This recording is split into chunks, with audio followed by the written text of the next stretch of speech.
नमस्कार दोस्तों। जैसा कि हम मूल अधिकार के बारे में पहले वीडियो में बता चुके हैं, जिसमें हमने समता के अधिकार को डिस्क्राइब किया था।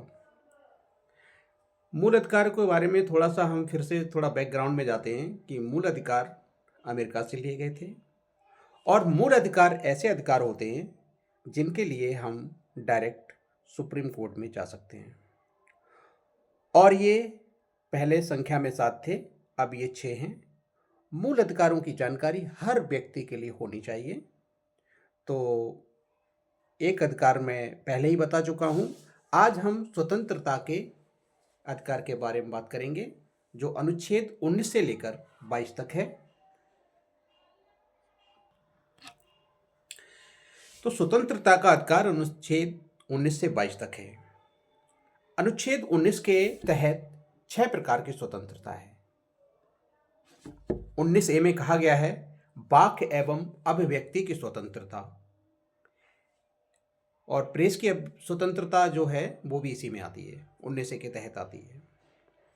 बोलने और मौन रखने की स्वतंत्रता, अभिव्यक्ति की स्वतंत्रता, अपने या किसी अन्य के विचारों को प्रसारित करने का अधिकार, सरकारी गतिविधि की जानकारी का अधिकार इत्यादि, ये हमारे स्वतंत्रता के अधिकार 19A के तहत आते हैं। जहां इस अधिकार में बोलने की बातें कही गई हैं, वहां कुछ ऐसी चीजें भी हैं कि जिनके खिलाफ हम नहीं बोल सकते। जैसे कि एकता और अखंडता के खिलाफ नहीं बोल सकते। प्रदर्शन एवं विरोध का अधिकार तो है, लेकिन हड़ताल का अधिकार नहीं है। हालांकि शांतिपूर्ण हड़ताल और विरोध प्रदर्शन का अभिव्यक्ति की आजादी का विस्तार माना जाता है। ऐसा कोई काम नहीं कर सकते जिससे जनता को परेशानी हो। ऐसी कोई बात नहीं बोल सकते जिससे किसी के सम्मान को ठेस पहुंचती हो। कोर्ट की अवमानना नहीं कर सकते, और ऐसी कोई बात नहीं बोल सकते जिससे विदेशी संबंध खराब हो। तो जहां हमारे लिए 19A में अभिव्यक्ति की स्वतंत्रता की बातें कही गई हैं, वहीं कुछ ऐसी बातें भी कही गई हैं जो हम नहीं कर सकते, जिनके बारे में मैंने अभी बताया। 19B में कहा गया है बिना हथियार के शांतिपूर्ण एकत्र होने व सभा करने की स्वतंत्रता है। यानी हम बिना हथियार के कहीं पर भी शांतिपूर्ण ढंग से एकत्र हो सकते हैं अपनी बात रखने के लिए। और 13 अप्रैल 1919 को क्या हुआ था?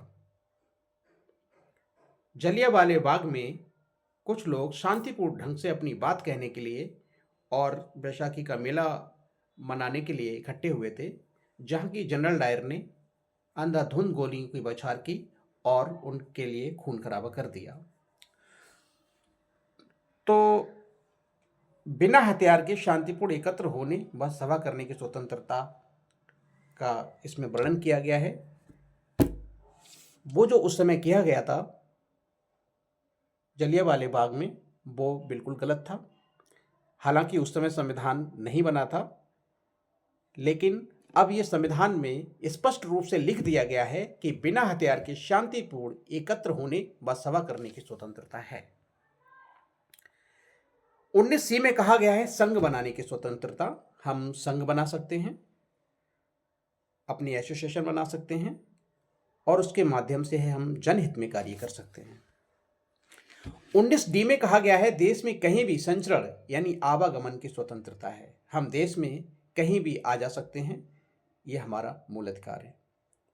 19C में भी कहा गया है कि देश में कहीं भी निवास करने की स्वतंत्रता है। हम देश के किसी भी भाग में कहीं पर भी जहां चाहें वहां रह सकते हैं।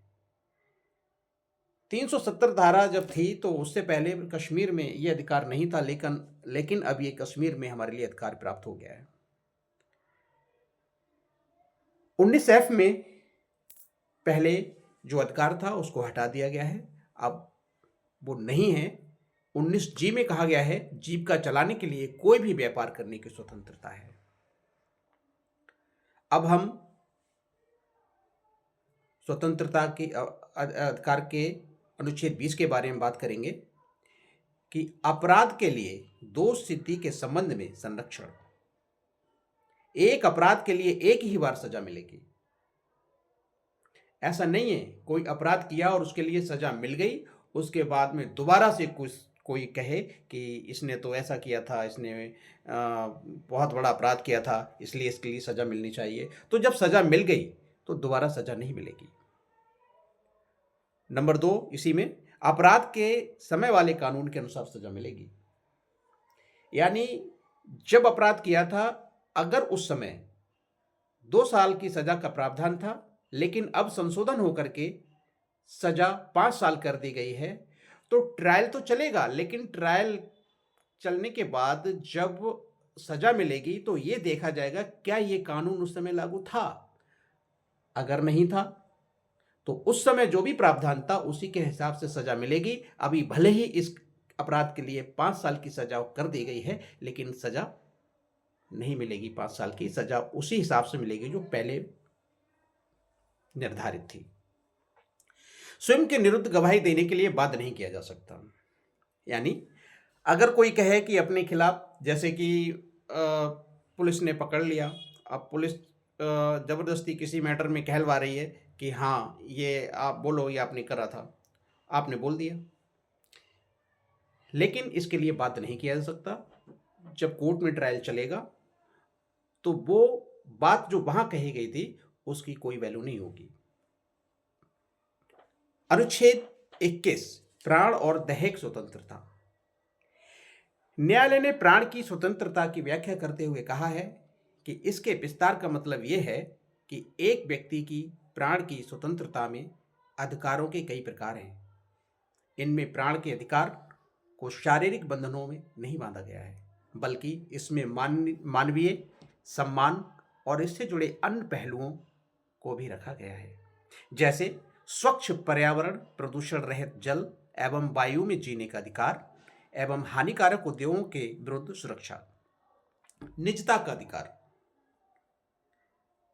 स्वास्थ्य का अधिकार, त्वरित सुनवाई का अधिकार, हथकड़ी लगाने के विरुद्ध अधिकार, बंधुआ मजदूरी करने के विरुद्ध अधिकार, सूचना का अधिकार, प्रतिष्ठा का अधिकार, शोर प्रदूषण से मुक्ति का अधिकार, धारणीय विकास का अधिकार, इत्यादि इत्यादि। अब हम बात करते हैं स्वतंत्रता के अधिकार के 21 का के बारे में। इस अधिकार में कहा गया है 6 से 14 वर्ष के बच्चों को निःशुल्क शिक्षा का अधिकार होगा। संविधान के 86 में संशोधन अधिनियम 2002 द्वारा 21 का जोड़ा गया है, जो यह बताता है कि राज्य कानून बनाकर 6 से 14 वर्ष के सभी बालकों के लिए निःशुल्क शिक्षा का प्रबंध करेगा। इस अधिकार को व्यवहारिक रूप देने के लिए संसद में निःशुल्क एवं अनिवार्य शिक्षा अधिनियम 2009 पारित किया गया, जो 1 अप्रैल 2010 से लागू है। अनुच्छेद 22 में कहा गया है कुछ दशाओं में, ये दिशाओं में लिखा है तो इसकी जो होना चाहिए इसकी जगह दशाओं में, कुछ दशाओं में गिरफ्तारी और निरोध से संरक्षण, हिरासत में लेने का कारण पूछने का अधिकार, व्यक्ति को यह अधिकार है कि वो उससे हिरासत में क्यों लिया गया है। और दूसरा है 24 घंटे के अंदर यात्रा का समय छोड़कर न्यायालय में मजिस्ट्रेट के सामने पेश किया जाएगा। अगर किसी व्यक्ति को गिरफ्तार कर लिया गया है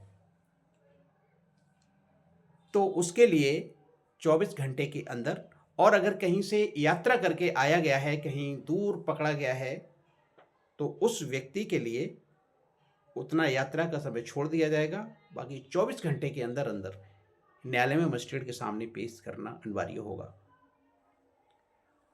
और जिस व्यक्ति को पकड़ा गया है उसे पसंद के वकील से सलाह लेने का पूरा अधिकार होगा।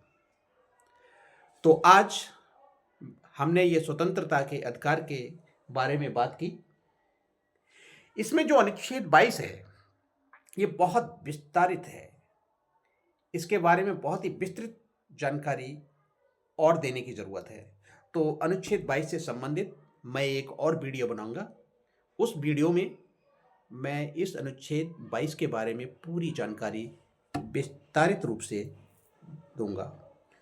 ठीक है, सभी दोस्तों से निवेदन है कि मेरे इस वीडियो को लाइक, शेयर और कमेंट करें और मेरे चैनल को सपोर्ट करें। बहुत बहुत धन्यवाद।